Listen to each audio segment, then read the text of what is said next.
Welcome to another OU Insider Under the Visor Sooners podcast, powered by Riverwind Casino. My name is Brandon Drumm. I'm here with Parker Thune. It is January 15th as we record this. Oklahoma is about to play the University of Texas in basketball, but we've got a lot to talk about, whether Portal, defensive coordinator, going to put a bow on the All-American Combine and the All-American Game.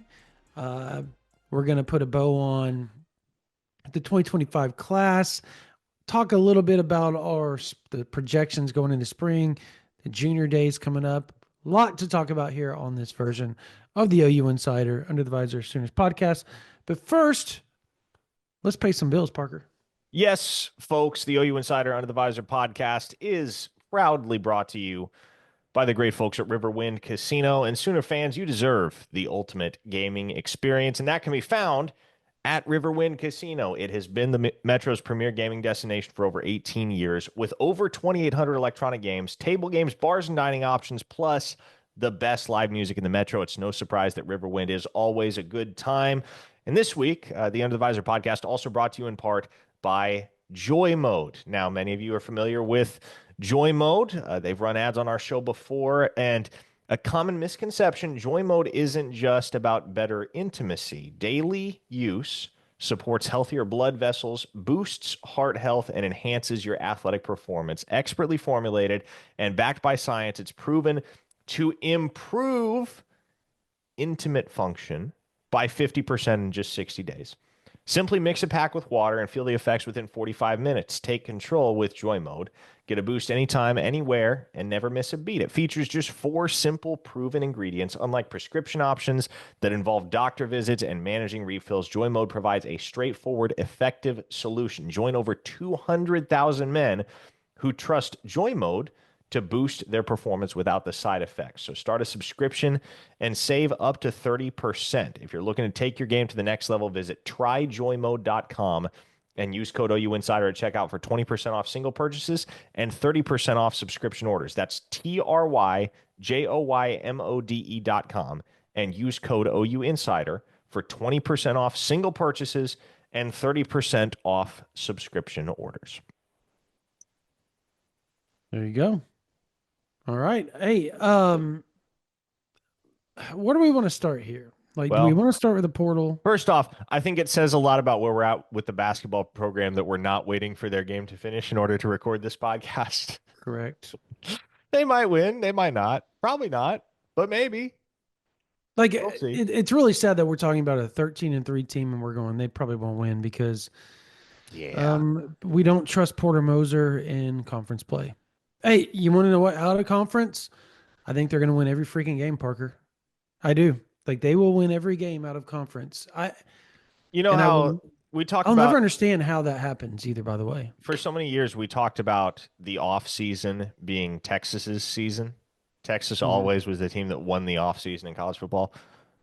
Porter Moser wins non-con every year. Yeah. Nobody owns non-con quite like Porter Moser. He knows how to beat up on everybody else, whether it doesn't matter if they're Power 4 or not. Like ACC, they could be the top team in the ACC. They're going to go whoop their butt non-con. They will look like the best team in college basketball during non-con. The second the calendar flips over to Jan 1 and conference play kicks off, it's over. You might as well go tie bow around it because he's going to be sub 500 and not make the tournament. Them's the rules these days. Hey,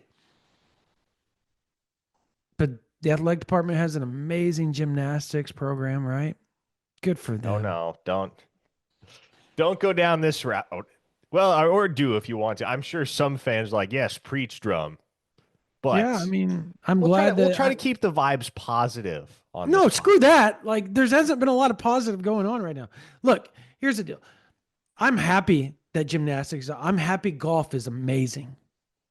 I'm happy tennis is great.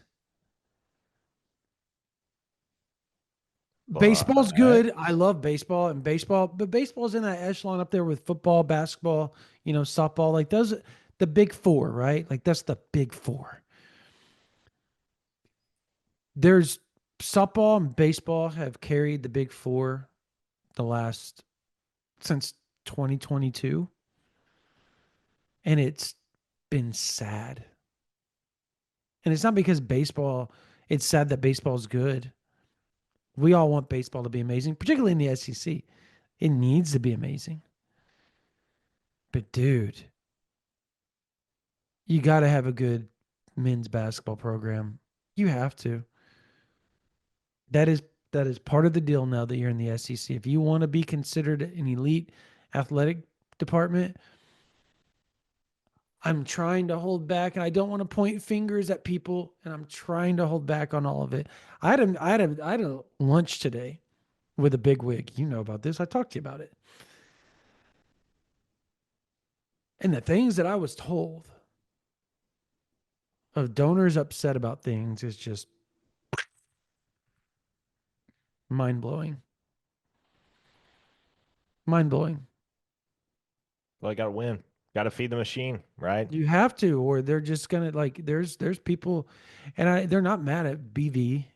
They're not really mad at Moser. They're mad at other people right now. Hmm. So, you know what? Let's before we do anything, let's discuss. I want your.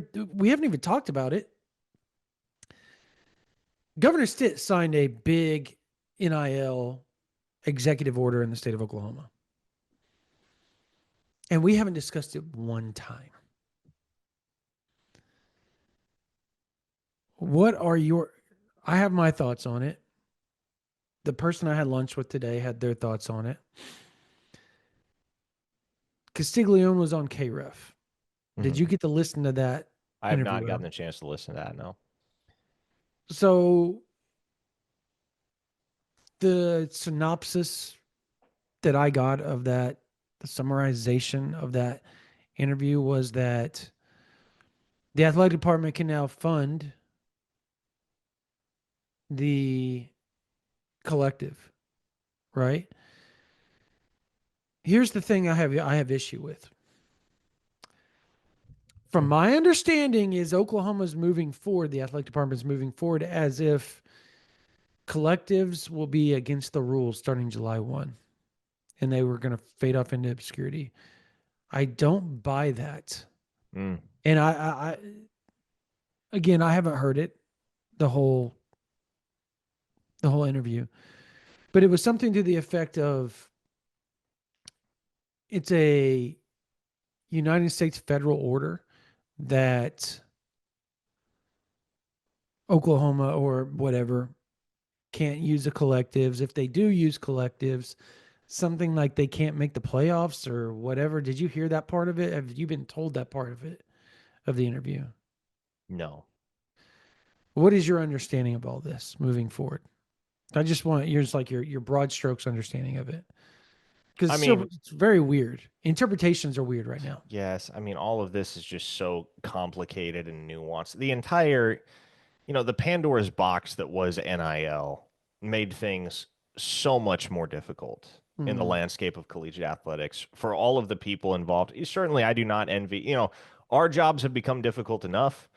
I certainly do not envy college football coaches and athletics administrators and the NIL departments, which didn't even exist 4 years ago, that are yeah. just having to deal with and balance so many more headaches than they've ever had to manage before with all of this.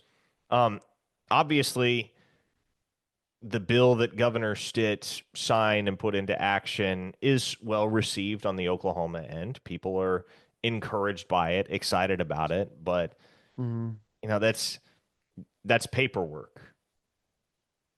As yeah. far as what it means practically, as far as action being taken to improve Oklahoma's competitiveness in the realm of NIL, that's kind of what I'm more curious about and interested to see in the days and months ahead. How does this actually impact Oklahoma's ability to have a functional, properly aligned, and highly competitive NIL department? Because that's what's going to help them win, particularly in the sport of football in the SEC. Right. So again, if Oklahoma moves forward and they think that NIL and like there's going to be some sort of issue of how contracts are paid out, right? Like from July 1 on. Do you believe that people are actually going to follow the rules completely? Like, do you believe that collectives, like, if Oklahoma moves forward and says, you know what, collectives, we're not going to do that, while everybody else does that, is this another just reading the room wrong by admin when it comes to NIL by Oklahoma, in your opinion? Yeah, if you're zigging where everybody else is zagging, I think that's probably a bad sign. These days, you So just kind of have to play the same game that everybody else is playing and find ways to play it better. I've opened up a Pandora's box with this whole conversation, and our comments are going to be ridiculous. I already know that on YouTube. What to me, this is just my opinion. I feel like that's great that they signed this executive order and Governor Stitt's trying to help out the universities and allow them to help fund and funnel money from so that the donors they trust where the money's going and who it's got its hands into. My issue is that the way Oklahoma's operated hasn't been progressive enough to begin with. No, it hasn't. And now you've put it in the hands of, is he one of the greatest athletic directors of all time? 100%. He arguably is the greatest of all time. But when you do a bottom line with everything in the NIL world, right? And everything has to be, every I has to be dotted, every T has to be crossed before you move money or do this or that. And you have to make sure that every athletic department's funded. Do you not think that now you've just allowed more red tape just to get the money to the collective? In a sense, right? Mm-hmm. Do you see where I'm coming from? Yeah, well, and my whole thing is, and I'm looking at the news release uh, that comprises President Harris's Right. stated response to the signing of Executive Order 2025-01. First off, I think it's hilarious that we're still acting like name, image, and likeness has really anything to do with And the that right there is the financial landscape. biggest problem, Parker. You've hit the nail on the head. Like, it's hilarious to me that we're still acting like this is NIL instead of pay for play. It's pay for Because, play, man. Just pay the damn kids. yeah, I mean, and, President Harris is saying all of the things that you would expect a president to say. He's not going to diverge from the company line, if you will. Correct. But he goes, by empowering student athletes to fully leverage the value of their name, image, and likeness, we're providing them with the tools and ability to excel during their time at the University of Oklahoma and in their future endeavors, while also ensuring Oklahoma student athletes can compete on a level playing field with their peers in other states. That's not what any of this is about. No. Maybe 10%. But on the large scale, for the most part, what this is about is fielding the best football program that you can possibly field, fielding the best football team that you can possibly field by paying players. This is not NIL. This is pay for play. This is the professionalization of collegiate athletics. And so I just find it hilarious that we're still using this terminology and these linguistics when it's become increasingly apparent over the last couple of years in particular that NIL doesn't even really matter in the grand scheme. And I will say this too. Again, the executive order is an impactful step. It's a meaningful step towards Oklahoma being able to strengthen everything that they're doing via NIL. Mm-hmm. But as I'm reading through the rest of the statement, I feel like I've read similar things to this before, right? At the University of Oklahoma, we're committed to a holistic approach to student athlete development, one that prioritizes academic achievement, athletic excellence, and personal growth. This action strengthens our ability to recruit, retain, and cultivate extraordinary talent, positioning our student athletes for success in every aspect of our lives. And at some point, Brandon, I know it has to an extent, but I want the rubber to really meet the road in terms of action on this, right? Because every time there is an email that goes out or a press release put out with Joe Castiglione or Joe Harris or whoever it may be making public comments about something that pertains to Oklahoma's continued direction when it comes to Right. NIL, um, they that there's very clearly an identification of what the issue at hand is. But as we sit here today in January 2025, it still does feel like Oklahoma is behind the curve when it comes to NIL. And that's not to say that like they've been left in the dust or they're dinosaurs, because they're not. Like No. Oklahoma, it's not like Oklahoma is dragging anchor in the Power Four as far as what they're doing in the NIL landscape, but they are certainly not where they would prefer to be relative to other programs across the country that were much more proactive and forward thinking in establishing their vision and their structure when NIL came into effect. Yeah. So here's And I'm not, here's and to be clear, like I'm not just talking about sheer force of money. I'm not just right. talking about the ability to just spend obscene amounts of money. Yeah, there are programs that are always going to be able to spend obscene amounts of money. Texas A&M, Miami, Oregon, they all come to mind, right? But there are programs in Tennessee, Nebraska are two really good examples of this, where they might not necessarily have the same raw spending power as Oregon or Texas A&M or Miami, but they're very well organized Yeah. with their collectives. And they took the requisite steps from a very early stage to be able to position themselves successfully to fight NIL battles in the years to come, and they've reaped the rewards. Yeah. So here's I'm gonna read this. This came from a comment. It was on the K refs interview. I think Toby Rowland's the one that did the interview with Joe Yes. Castiglione. And this person, it's a I don't even know if I'm pronouncing this right, but it says it's at Nas Kamain, and I hope I'm pronouncing it correct. Okay. If you're listening and watching it, okay. So it says I don't know why Joe Castiglione thinks everything will be capped in July. NIL outside of revenue share will still be uncapped. The clearinghouse, and then you put a link to the clearinghouse in the actual wording there, the comment, will only apply to university affiliated donors. As I read the revised agreement. Essentially, as long as you don't donate anything to the university, you can still give players whatever you want. And I think that's where the understanding or misunderstanding is coming from with a lot of people, including myself, is I see it as exactly how I interpreted exactly what he said. And that's how I've always gone about it, is like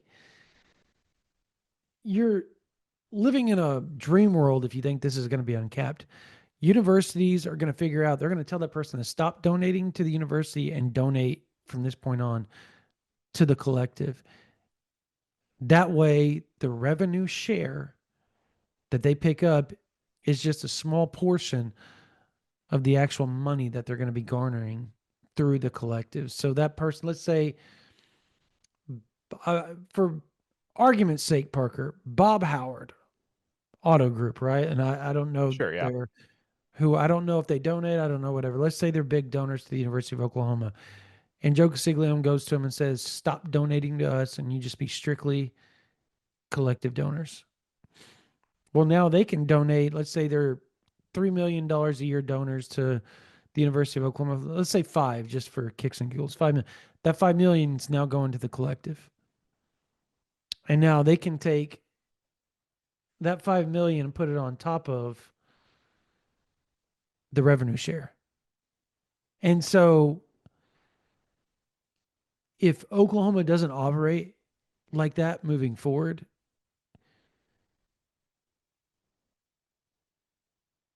I don't even know what to say, man, other than it could get real ugly.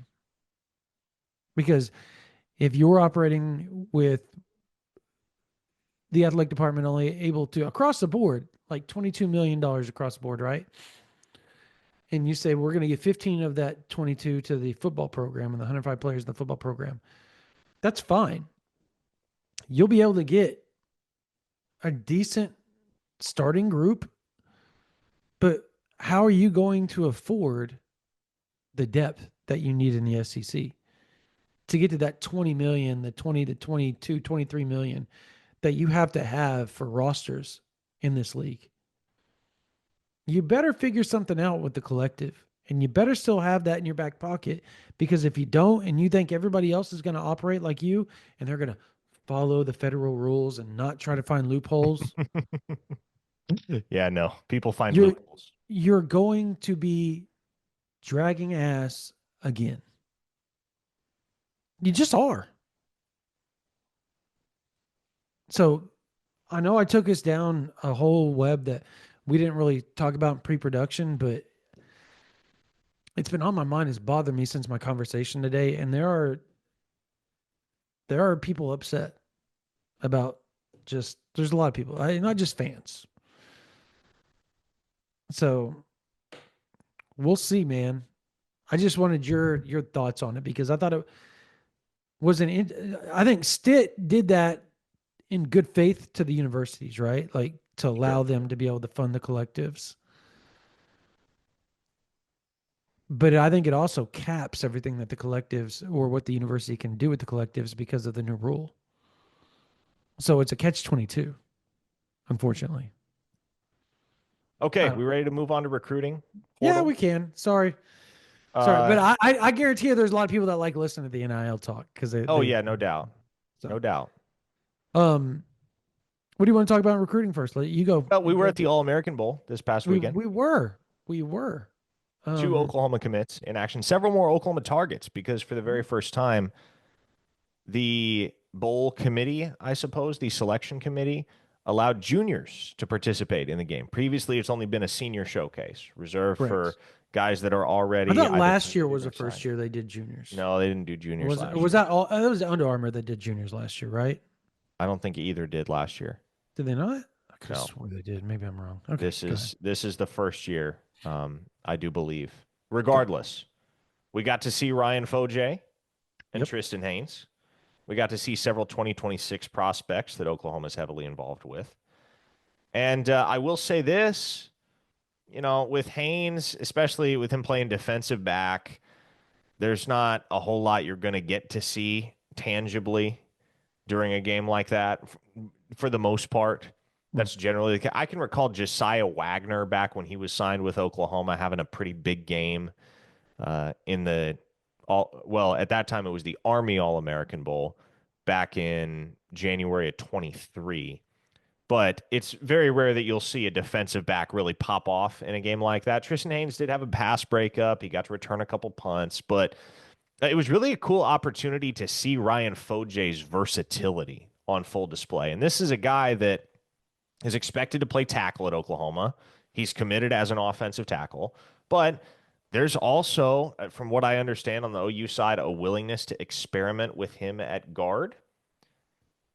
And I don't know if center has been discussed. It's certainly that hasn't been anything that I've been privy to on the OU side of things as far as their vision for Foje. But Ryan Foje was playing some center in the Under Armour I'm sorry, in the U.S. Navy Yeah. All American Bowl on Yeah. Saturday. I don't know how much he has played center. I don't know if he's ever He played center. hasn't. He hadn't. I He asked him. looked pretty new to it. Yeah. But He's good. Yeah. yeah, he didn't I look, there's very obviously some stuff that he would need to clean up, like he's just got to get more comfortable snapping and all that, but it was remarkable how he just seemingly bounced from one position to the other all week, not just in the game itself, but throughout the week on the practice field, and it was pretty seamless for him. There was not a drop off. He didn't look out of place anywhere. He didn't look overmatched. He didn't look confused as far as the Mhm. footwork. I was very impressed with Ryan Foje throughout the week. Yeah, that he he fits right in with Bill Bedenbaugh Yeah. and the how he likes guys that can play multiple positions and do it well. I talked to him a little bit about center, and he said he won't play center at OU unless like that has never been A brought up. lot He would said, have to go wrong. yeah, he said it's never been brought up. He goes, for one, I don't have the body type for center, and I was sitting there thinking, you have a very similar body type to Creed Humphrey, but there's only been one Creed Humphrey. There's only one Creed Humphrey, yes. Yeah, so and I remember watching Creed play tackle at Shawnee for a bit. So he he's very athletic, very talented. You can tell when he would go up against, Valdon Stone that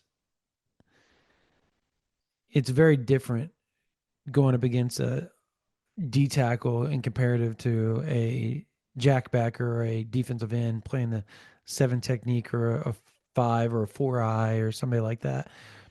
Just in how you have to go about blocking, right? Like everybody, the amount of leverage that those defensive tackles have in comparison to his 6'5" body is very different. And so he's usually going up against somebody that's relatively his height, right? Because edge rushers are generally taller.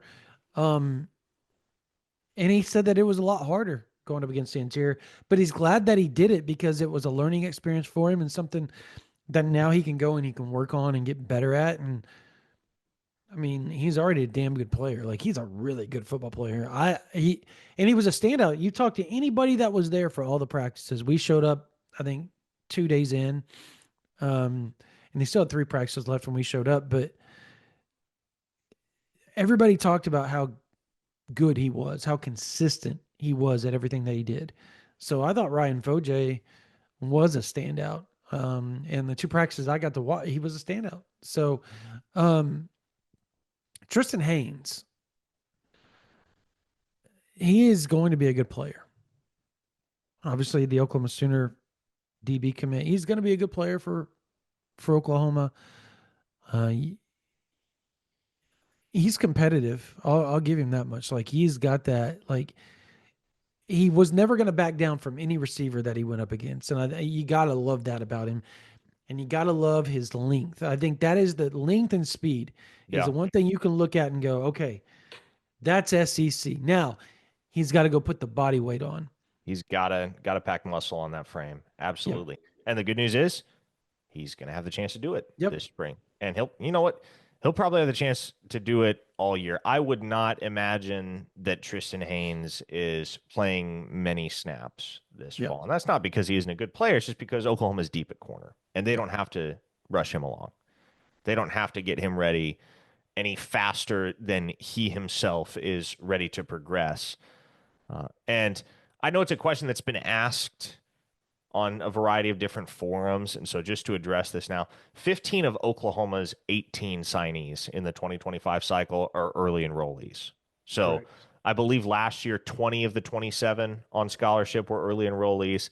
It's a very similar, in fact, even a larger percentage this time, 15 of 18. The only exceptions are CJ Nixon, who's playing his senior year of basketball out at Weatherford. And then you have a couple of the Carl Albert kids in Trinae Washington, Marcus James, that are going to get to be around the program a lot this spring because of their proximity to campus, but they won't officially join the program until June. Everybody else, though, from the 2025 class, they're enrolling early. Yep. And they're on campus already, except for, well, I guess right this second, Fasusi and Darius Afalava, or no, not Polynesian Fasusi and Bowl. Darius Afalava. Yeah. Yes, they're down in the down in Hawaii for the Polynesian Bowl. Yeah. But they're enrolled. Like they Yes, they will be here. yeah. So they were, and there were people that were asking like, why wasn't Fasusi in that photo at BV's? Well, he was there. No idea why he wasn't in that photo, but I was told he was there. So I don't know. What Jaden O'Neal? I mean, outside of the game, like we got to start. We'll talk about Valdon Stone here in just a minute because that's a player I think OU fans need to just like drill in your head. As a matter of fact, the reason we started the podcast late was because Valden Stone's handler called me for the third time this week, right before we got on the air, and I have more to talk about there. Um, but Jaden O'Neal, like, dear Lord, Yeah, he's talk good. about, yeah, He's good. he's He good. he Yeah, looks the part, man, and just continues. Every time I see him, it feels like he's added a little bit more muscle and looks more like a grown man. And he already was a grown man when he committed to Oklahoma, but man, you can tell he takes it seriously. he's And such a personable guy too. Like, yeah, awesome human being. My goodness. It's very easy to see why he's been so dynamic for Oklahoma as a peer recruiter, and you'd imagine would continue to be such throughout the 2026 cycle. He is everything you want in a quarterback. mhm. Certainly, I think you know, maybe he's not like maybe he didn't have like all the same qualities that Caleb Williams had to quite the extent that Caleb had them that made him like the number one overall prospect in the nation. But all of the most important boxes that you would conventionally want to check at the quarterback position, Jaden O'Neal checks them, man. From the arm talent down to the personality, it's all there. Yeah, man, he's special. He has he has that swag about him that you love as a quarterback. It's not cocky. It's just he was going head to head with Faison Brandon, who's vastly widely considered the top quarterback in 2026. And there were people that were there going, is he better? Like, seriously asking that question, like, because he was making throws that you were just like, whoa. Um, Faison Brandon threw a couple of passes that were like skipped, like literally skipped, and did not get to the receiver. You didn't see that one time with O'Neal. And that's not us being biased. That's you can ask the people from Nashville, whether it was rivals, whether it was 247, whether it was on three, it didn't matter. Everybody that was there walked away going, that kid's really freaking good. And so, as Parker said, you've got to like what you're getting there. He and he was doing peer recruiting. He was going around and finding the linemen. He was finding the DBs. He was talking to them. Hey, come to Oklahoma. Do all that type of stuff. He was getting their numbers. Like he was doing his job as the guy in the 26 class for OU. So anybody that thinks that this thing's like has a chance to not end up at where he won't end up at Oklahoma. I'm sure there's a chance that happens. Like there's always a chance for anything, but um, it's going to take a lot. Like OU would Mhm. have to not want him for one, and I just would be Why surprised would if you that's not the want case. Jaden O'Neal? That that was what I'm saying. Like that would just be stupid. Yeah, But every I've program seen in the some country crazy would love to things. have Yep, a Jaden O'Neal. yep.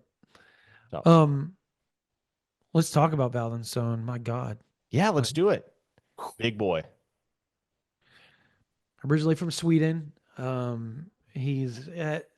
I talked to his handler, Brandon Collier, who runs the PPE. Uh, he works with a lot of foreign high school players and get them to go to high school in America, and or we'll just help them get recruited by colleges because football is getting bigger and bigger in Europe, and so as it grows, so does his company, so does the broadness of recruiting. Mm. Valden Stone came over, and there was people that thought, okay, is he going to be physical enough to handle, American offensive linemen? Because it's different in Europe. Boy, did he handle them. He, at the end of the week, Parker, people were talking and like he is chance to be the top D lineman in the class when it's all said and done. Like that's where people's heads are at right now. Yeah. So that's And saying something because Deuce Gerald still exists. yeah, and it's gonna because international, it's going to have to be undeniable, right? He's Yep. going to have to make it undeniable to soar that high Well, he gets a because chance to in they're just, America. yeah, yeah, they're just always going to be some natural questions as to, okay, how real is it with him? How extensive can the resume be? And to what, like, how extensive does the resume need to be in order for him to jump some guys that have been playing football for a lot longer and at a high level in Yeah. America for a lot longer? So if he can clear those hurdles, man, he's got incredible potential, and already looks like he could give you power four snaps tomorrow, and probably could, to be honest with Yeah. you. Yeah. He's a freak. That's He yeah, grown man. grown man in Oklahoma is entrenched in this one. Todd Bates. Let's just put it this way: he was supposed to come down, and I'm not saying he was going to commit to Oklahoma. I don't know the whole story to it, but he was supposed to commit during the All American. Decided not to do it. Hmm. Ironically, his first visit is Oklahoma on January 25th. So, So what does um, that tell you? what I know in talking to people and what I know on the Oklahoma side of things, there's, what you can always count on is that Oklahoma will pay up and they pay up big for D tackles. Um, I think they've proven that Mm-hmm. time and time. Like that is one of the positions like you're almost guaranteed Oklahoma is going to pay up for is a defensive tackle. So um, he is Oklahoma's in a good spot. And now Georgia's making a run now. Alabama, I believe Ohio State, Penn State, um, and I think maybe Tennessee. I think those were the schools I was talked to as far as like making a strong push for him right now. Well, and Um, here's another thing to keep in mind too.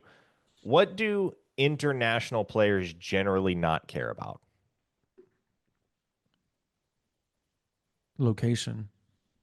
Well, One. so I guess you can answer that question a variety of different ways, and it's probably correct. The answer I had in mind was they don't care what your record was the previous year.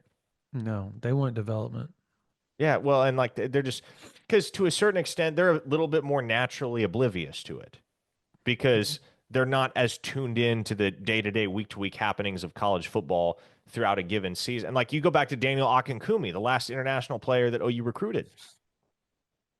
He committed to Oklahoma. Like he shut his recruitment down, canceled 4 subsequent official visits, and committed to Oklahoma before they went 10-3 in 2023. Before that season Yeah. even started, shut his recruitment down on his visit to OU because he decided, hey, look, like this fits. This is where I want to be. This is the culture I want to be a part of. This is a staff I can trust. And so a kid like him was not going to get all caught up in the hoopla and all the extra BS, the negative recruiting that's going to get put in these kids' ears by other schools that are saying, hey, like, really? They went 6-7 last year. And that may hit home to certain kids. And they may think, hey, you know what? Can I really count on them to get it turned around? I'm not saying that doesn't matter to a guy like Valdensone or it didn't matter to Daniel Akinkunmi, but I Yeah. think it's certainly going to matter less. Yeah. No, and again, like I said, Oklahoma is recruiting like, or Todd Bates in general is recruiting like crazy at the defensive tackle position. I mean, you look at, they only got one in 2025, but that one just happened to be, I think, the number 3 defensive tackle in the country in Trent Wilson. So there's that. The year before, they got these 2 guys by the name of Jaden Jackson and David Stone. I hear they're pretty good. Word on the street. Don't have to take my word for it. Um, and you know, he got Grayson Halton when he came to Oklahoma. Grayson Halton was going to Oregon. He was. I think that Yep. out of all the players that he got, I think that was one of the more underrated gets of all time for Todd Bates right now. Like nobody looks at. They look at Jaden Jackson, look at Trent Wilson, they look at Dom Williams, right? They look at David Stone. Nobody really looks at and goes, Grayson Halton was such an amazing get for Todd Bates, but he was like, that was a big, I remember you and I on the phone constantly trying to figure out, okay, how are they going to pull that off? And next thing you know, bam, he flips to Oklahoma. So, Mhm. and we all know the rest is history. He's been nothing but a superstar at Oklahoma. So, um, I don't think you're worried about that. And in particular, because if you ended up with hear me out, Parker, like there is a world where Oklahoma has Deuce Gerald's, Taj Overton, and Valdon Stone as their D tackles. Now that's a perfect world and That is not, a yeah, yes. yeah. That is And that's nirvana right probably not there. going to happen. But if you were to talk to those three guys right now and ask them who were their top three schools are, there would be one school that would come up unanimously in their top three, Oh and yeah. that would be Oklahoma. There's a common denominator, certainly. Common denominator would be Oklahoma. That's my point. Is that shows you where Todd Bates is at. Um, Another guy, 2027 defensive tackle, Jaden Brewster, was phenomenal, and so is Elijah Harmon, who Oklahoma hasn't even offered, but he loves Oklahoma. And he's one of the better D tackles in the country. We got to watch those dudes, Parker. And I got to tell you, again, if you're Brent Venables, at some point you're going to have to throw the Brinks truck at Todd Bates because he is making your defensive line pretty stellar, bro. Pretty stellar. Who else stood out to you? I have long been high, very high. And if he winds up a 5-star, I'm going to be able to pull all the same receipts that I pulled on PJ and Fasusi and these because like I think he has 5-star makeup and Yeah. the world got to see it over the weekend and the rest of the industry got to see it over the weekend and the week of practices as well. But I am so high and have been on 4-star Mansfield Lake Ridge offensive tackle Felix Ojo. We've talked about him on this Yeah. podcast before. That's probably a familiar name to most. Yep. He is awesome. And the best way I can describe him is he has the sheer frame and length of Lamont Rogers. We're talking about a guy that's a legit 6'7" with freakishly long arms here. But he has the build of Michael Fasusi. And obviously, what everybody was enamored with Michael Fasusi, besides the footwork, was the reality that he just has like the perfect body type for what you Yeah. want at tackle. Lean, athletic, muscled up, but still plenty of room to add on to it.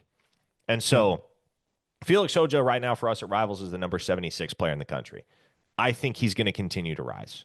And I think what he was able to do, especially showcasing some versatility of his own throughout the week, playing both tackle and guard. There's not a chance he plays guard at the collegiate level. He's going to be a tackle. But that's a guy that I think the potential is through the roof for. And it's a weak 2026 tackle class in general. It's a very strong guard center class, a very strong interior class. It's a little bit of a weaker tackle class. Felix Ojo might be the highest upside guy. I would say is the highest upside guy in the entire Mid South. And so if he continues to develop, then in the ranks of tackles across the region, it would not shock me as if he is at the top of the list by the end of the 2026 recruiting cycle. So very impressed with him. Another guy that OU is very prominently in the mix for would be Davian Gross out of Frisco Lone Star High School, teammate of OU tight end commit Ryder Mix. Versatile kid. He plays running back in high school, but he's going to play wide receiver at the next level. Loves Emmett Mhm. Jones. Plans to take a return visit to Oklahoma here in the next few weeks. And I like where the Sooners sit in that one. Too early to call the race, but I would say OU is the leader based on the conversations I've had, not just with him, but with people that are close to that recruitment. So that'll be one to watch, certainly. He's got family that's very high. I believe I talked to him a couple of months ago. I want to say, I don't remember if it was Guthrie or somewhere up there, like north of Edmond. I believe he has family. Um, Okay.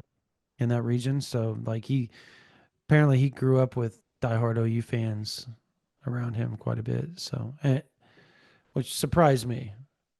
But Gross is a very common name in the state of Oklahoma too, by the way. I have Is it family. really?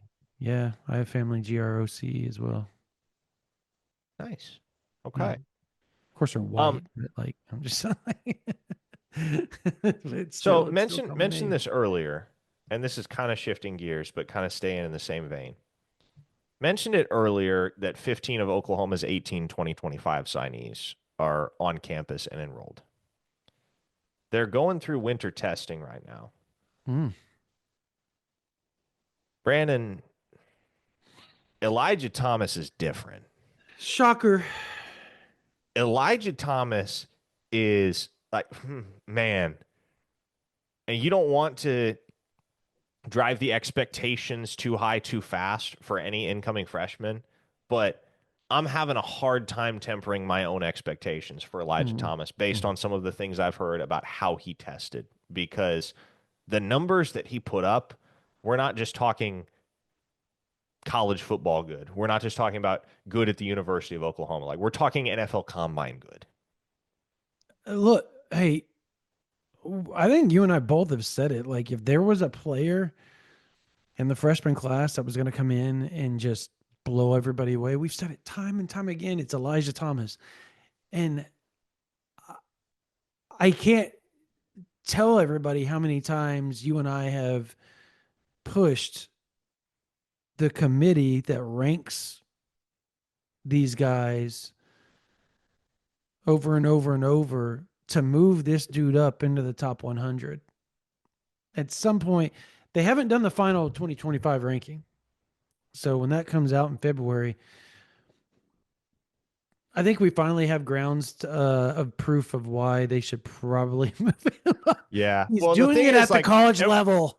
and you can't really, you can, but oftentimes when we're talking about these wide receivers, we don't really separate Elijah Thomas and Manny Choice from one another in the conversation because they're the only two signees in the class at wideout, and they're both studs and Studs, yeah. both have immense day one potential. Manny Choice tested really well too. If Manny Choice was the only incoming freshman, I would have looked at those testing numbers alongside what some of the other receivers did and said, okay, like that's pretty solid. This confirms a lot of what I thought with Manny Choice. Then you get to Elijah Thomas's numbers. Yeah. And I mean, it's jaw on the floor, Brandon. Ridiculous stuff. Now it's got Yeah. to translate to the football field because Bauer Sharp tested really well, right? There have Yeah. been guys that tested really well that for whatever reason it just didn't manifest on the football field once the pads went on. But what I love about Elijah Thomas, and I was having a conversation with a program source tonight that very much shares this perspective on Thomas. They said he is so hungry. He wants it so bad. He showed up to move-in day, and he barely had any stuff with him.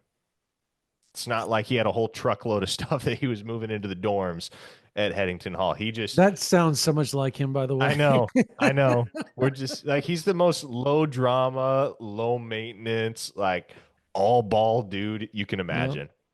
And I think that's what's going to help him be great at Oklahoma. Not just the fact that he has the undeniable athletic tools, but how badly he wants to be great individually and how bad he wants the University of Oklahoma to be great.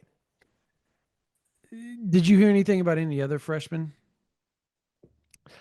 Fresh. So I'm like receiving this feedback in real time. So Mm-hmm. the first data set that I got was from the wide receivers, and so that's the only like real in depth analysis that I've been able to levy thus far is on the wide receivers, and I think that's just because Yeah. Elijah Thomas's data is probably going to be the most impressive. I have heard Trent Wilson I was about tested to say, very so I was well. about to quote somebody on Trent Wilson. Yes. Yes. Trent Wilson is somebody Strong. that That is, is one strong mother. You know what is what that I was told. yes. Like they said, that dude Obviously, is unbelievable. Owen Hollenbeck is going to dominate in the Yeah. weight room. We know Yeah. how strong he is as well. So if we're talking strength, That's Yeah. one guy that's going to be near the top of the totem pole. Hmm. Um, Not a freshman, but a transfer. Will Huggins, the tight end from Pittsburgh State. Don't do it. I was told he was pretty impressive with several of their There it athleticism is. tests. So There he there you is. go. There's your next Bauer Sharp, There is Brandon. an ex Bauer Sharp right there. I'm telling you. Um, you know what? Funny you say that. They have similar playing styles. Just throwing that out there. Um, anyways, So tight end reverse pass. there it is. Oh, Will Huggins I the want one to throwing see. it? I want to see a pop screen. Hmm. Got to get it. Let's pretend that Bauer Sharp slash Jermaine Gresham's out there, or Mark Andrews. Bauer Sharp was as twitchy as those two, right? Jeez, don't get me started. Don't get everybody started on that crap again, Parker. You talk about a black hole. That's a black hole conversation. So I'm interested to hear how. I want to hear how Satania did. I want to hear how Gibson did, and I'm not talking about Jaden Gibson. I'm talking about Giovanni Gibson. Yeah. I want to know how Fasusi does when he gets back for his from the Polynesian Bowl. I want to know. I want Marcus Wimberly and Man or Marion Robinson for those that Yeah. don't know. And that's especially given how he tested at the Under Armour camp last spring. I'm real eager to hear how Marcus I Wimberly's just text somebody and was tests went. asked exactly like what his testing number was because I have a funny feeling they're going to be off the charts. Yeah. Yeah. That dude is supremely athletic. I will say, Satania, his numbers were not exceptional, and I was a little surprised by it. But the word I got was, yeah, he kind of had an off session when it came to Yeah. running the test. But from some of the other work that they've done, the play speed with Isaiah Satania is Mhm. something that is just very natural and unquestionable, He undeniable. And he's so he's what they want Raggins to be, but Raggins isn't as big as Satania. Satania is a big. He's a big Raggins, is what he is. Like, do you agree with that? Like, I think Dragons needs to pay rent at Whataburger this spring. correct. Got to do something. That's what's holding him back right now. The crowd at OU game is not too bad here. I'm looking down at it for a 3 in a row loss team, but it is OU Texas, so fans generally show up for that game and for a 9 p.m. game. By the way, like it could be worse. Like Let's I was expecting a really bad crowd here. let's close with this. Okay. One guy from the portal class that you think will outperform expectations in 2025. Not necessarily like the guy that proves to be, because obviously we expect John Mateer is going to be the most impactful, right? But like, Yeah, I think who do you we've think is all. one guy that outperforms expectations? I think everybody expects because Giovanni Gibson's numbers were so good, they expect him to be the guy. So yeah, I don't want to go that route. That's been kind of the guy that I've said that I thought was going to be um, the most productive offensively. Um, to me, it has to be between. It's got to be between Marvin Jones Jr. and Kendall Daniels to me, and here's why. Marvin Jones Jr. has never been on a team. And I talked to somebody that has some sort of, he knows a little bit behind the scenes on this. He's never been comfortable with where he was at. You need to remember, he always wanted to be at Oklahoma. Like that's where his heart was at, Oklahoma originally, right? And then Riley blew that crap up.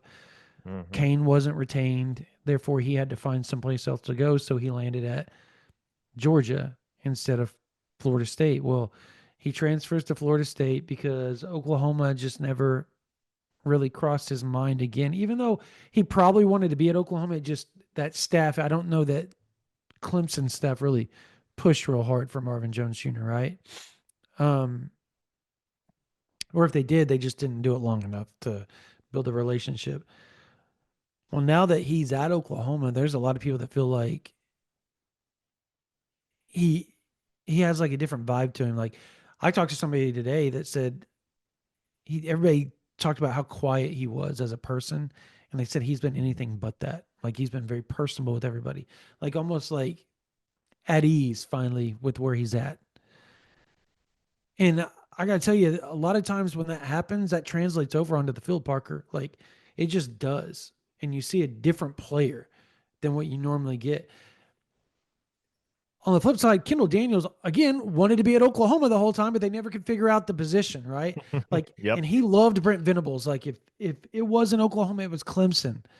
They both filled up, and or Oklahoma just didn't have a spot for him, right, with the previous staff. So he goes to A&M for like a month, and then transfers up to Oklahoma State and has his career because that's where he wanted to go, I guess, or who gave him the best option to start and play. He has a really good career, but as he stayed at Oklahoma State, it got, uh, I guess, the feeling at home got less and less and less. Much like Marvin Jones, I'm told that there is a comfort level there at Oklahoma, like how they're going to use him. Like there's a lot of things. I expect those two to be really, really, really, really good players. And I guess if on offense, I'm going to say Isaiah Satania. I don't know what it is, but I think Mateer with his arm and Satania with his speed and his ability to already put up numbers in the SEC, I think it's a match made in heaven. So, what's yours? You talked about him, but Kendall Daniels to me is somebody that could Yeah. drastically outperform what people's expectations are. And that's kind of the reason I phrased it that way is because odds are John Mateer is not outperforming expectations just because the expectations for him are so high already, right? Yeah, Like, he would have been in New York if he put those numbers up at Oklahoma this year. yeah, exactly. So So, I I think Isaiah Satania is somebody that, especially because of the return potential, is on the list for me on, and probably A1 on the list on the offensive side of the ball. But defensively, it's got to be Kendall Daniels just because of the versatility, the raw athleticism, and the experience, right? Like, I I hate that this is a conversation, but it is. Are we going to get the same version of Kendall Dolby that he was before the ankle injury?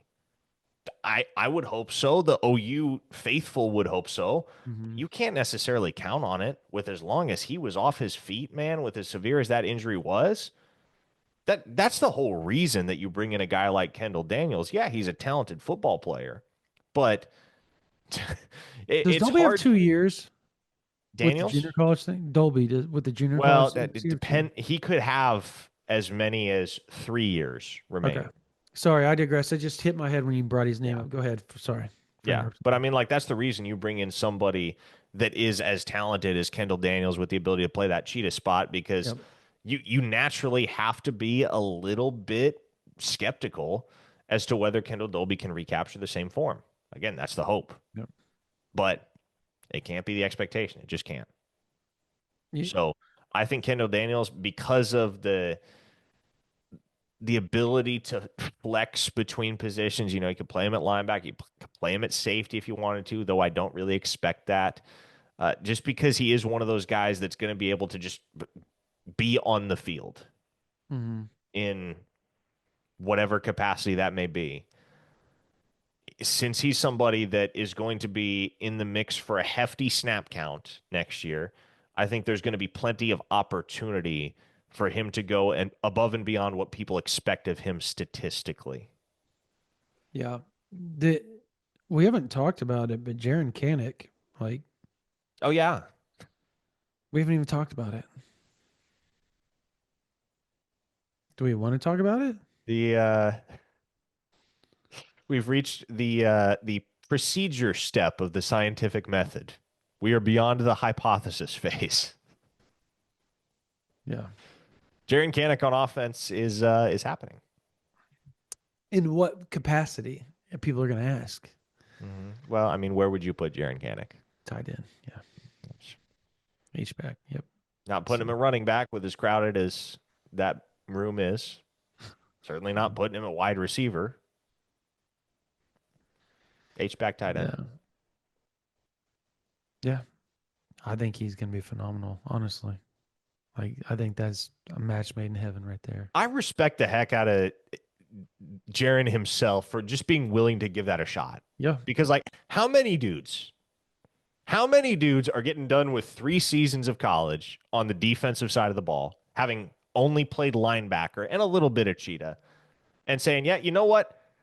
I've gotten shuffled down the depth chart, but not only am I going to stick around as opposed to transferring, but I'm going to stick around and consent to a position change, or at the very least, the exploration of a position change. Yeah. Mad props. I respect it. But he's only 6'2". That's the problem I'm running into. Like, Yeah, well, I don't think you're not necessarily putting him in jump ball scenarios. You're going to be putting him in situations where he can use that athleticism. yeah, I just wish it worked out because he has such potential at linebacker. He just can't. Like, I know.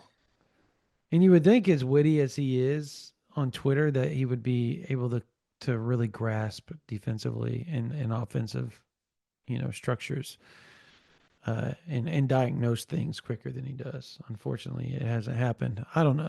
I'm failing to see the correlation there. He's just he comes off as just smarter and just comes off as smarter. I guess is the correlation I'm getting at. Just wittiness. Notoriously, if you're really witty, you have some sort of brain in you that is able to. You're quick witted, so therefore you can do things on the fly. You can come up with quick phrases on the fly. So I don't understand why. I guess it surprises me that he can't, as quick as he does that, he can't quickly diagnose a split zone instead of a cutback. You know what I mean? Like I don't know. Just is what it is. Some things are hard for people. All right, we've blabbered for long enough. Yeah, Let's go we watch have. some basketball. I don't really want to watch this basketball because it is 16-7 Texas right now. Yeah, my webcam just shut off. That's how you know it's time to go. God, this OU basketball team. I hope they win, but they're playing awful. Shocker. Conference game. All right, that's going to do it for this version of the OU Insider Under the Visor Sooners podcast. Thank you guys for watching this. Please subscribe to this YouTube channel. Help us get to 20,000. We're almost there. I think we only need like 400 more, 500 more subs. So help us get to 20,000.